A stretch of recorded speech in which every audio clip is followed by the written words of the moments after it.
Ćao, ja sam Milijan. Želim da vam pokažem da škola može biti zabavna. Danas radimo drugu lekciju iz matematike koja je vezana za prvu lekciju predmeti u prostoru. Želim da vam pokažem u jednoj džungli. I današnja lekcija je levo, desno. Za početak treba za cijel život da naučite koja je vaša leva, a koja je desna ruka. Sada ću na moju desnu ruku da stavim ovu rukavicu.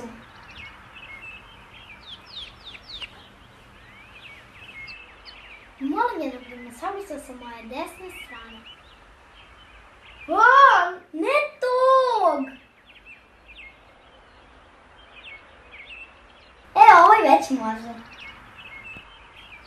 Kao što vidite, na desnoj ruci mi je rukavica, a dinosaurus je sa moje desne strane.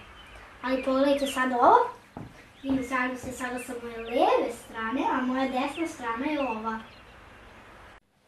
I da zaključimo, položaj predmeta određujemo prema sebi. Da li se nešto nalazi sa naše leve ili desne strane, određujemo iz svoje perspektive.